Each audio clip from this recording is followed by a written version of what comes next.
Hi everyone! Today I'd like to talk about changing negative self-talk in the practice room to positive self-talk, which is something that I posted about on my Instagram about a week ago. If you're new here, my name is Elizabeth and I run the blog livefromtheviolasection.com, where I post general advice, practice tips, and my favorite tech for musicians. So like I said, about a week ago I posted this on my Instagram all about turning negative mindsets into positive ones in the practice room and how important our self-talk is in the practice room, because a lot of the times we're really hard on ourselves, especially as musicians, but even in lots of aspects we are really our own worst critic. But really we should talk to ourselves like we would talk to our best friend or someone that we love, because we should love ourselves. So why don't we talk to ourselves in a more loving way? Generally when we talk to ourselves negatively, it is to try to be productive, to try to get better at a piece, or just to do something better. But why don't we flip the tables a little bit and try to talk to ourselves more positively, but in a way that will still push us? Because that's where I think a lot of growth happens, and a lot of positive, healthy growth happens, rather than your practice becoming a bad, negative experience, even if you do make progress. So the first real switch I made was about halfway through undergrad, and I always used to say, oh, I have to practice today. I have to practice, I have to do this, and this. I have to practice today. I have to practice, I have to practice. But then I spun it around and I started saying, oh, I get to practice today. I get to play the viola. I get to play this piece. I get to do this. And it made me a lot more excited to open up my case and practice the viola, rather than thinking, oh, I have to do this. This is another thing that I have to do. Just thinking, I get to play the viola today. That made me really excited. Just that simple little changing a sentence, changing one sentence. It helped a lot. So even if you're playing rep that you don't necessarily love, you can always spin it and say, I get to play my viola, or I get to play my tuba today. I get to sing today. Whatever it is that you do, saying that you get to do it rather than you have to do it, that's a really simple switch that is really effective. So one phrase that I really don't like, that a lot of us say to ourselves and a lot of teachers say, I just don't like it, is, that wasn't bad. Now, it's supposed to be positive. That wasn't bad. It wasn't bad. Good, okay, it wasn't bad, but was it good? I don't know if it was good, but at least it wasn't bad. I don't know.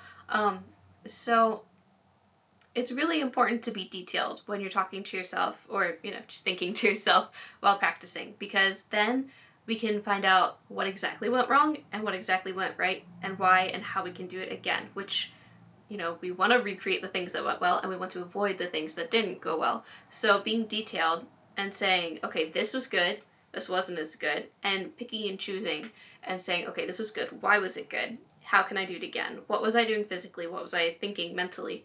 And then, okay, so I messed up here, this didn't go well. What happened? Was I not in the right sounding point? Was I thinking about something else? Was I thinking about lunch? Just thinking about what went right, what went wrong, and why, and how you can do it or not do it again. So saying something like, that wasn't bad, that's just such a simple phrase. Like, okay, can you expand on it? But also, it's also pretty negative because it has the word bad in it. So our brains like to focus on the negative words. Even if you're saying that wasn't bad, your brain still focuses on the word bad. Or if you say, don't forget to do the dynamics here, your brain hears, forget to do the dynamics here. So it's better to say, okay, I'm going to play piano here, I'm going to play forte here. It's better to be more exact. I haven't done research on this, but I think our brains like exact information more than just these short little sentences like, that wasn't bad. And that wasn't bad just doesn't sound good. Like, find something that was really successful and say, hey, that measure was really great. Okay, what can I improve in this measure? But I think starting with a positive is always really good. And that's generally what I do as a teacher, or when I'm talking to people in studio class, I usually say, hey, this was really awesome. I think you could do this a little better. Just so that it's like good, and then, okay, so that was good, and we can also do this on top of that. So instead of saying, yeah, you can do this a little better, good job. Like, it just sounds and feels a bit nicer when it's positive first, and then something kind of constructive that can help you. If you're struggling and thinking, like, oh, I just can't get this right, I can't do this today, this just isn't going well, take a break. Put your instrument down, walk around a little bit, get some water, stretch a bit, and you can either come back to it or go on to something else and then come back to what you were struggling with. It really, really helps to come back with a fresh mind, because sometimes our minds just get so fatigued from thinking about the same thing over and over and over again that we just need to take a break, think about something completely different, and then come back to it, and it's a lot better, it's a lot easier, and that mental block is kind of cleared.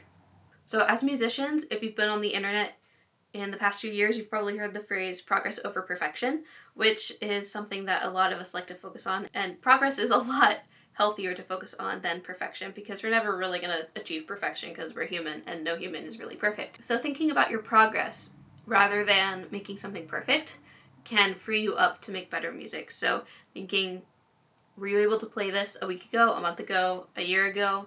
Were you even at this level a week ago, a month ago, a year ago? What have you gotten better at in the last few years, last few months, last few weeks? What's going better? What might be your goal for the future? Just thinking about the progress can really help your mind from being bogged down worrying about being perfect, because that's unattainable. So just thinking about that progress, thinking about where you came from, where you are now, and where you might go further, that can just be nice for your mind if you're really worried about making something perfect. So those are just a few mindset changes. I know there are a ton more out there, but those are the main ones that I could think about today. So I'm sure if I come up with some more, I will absolutely share them with you in another video.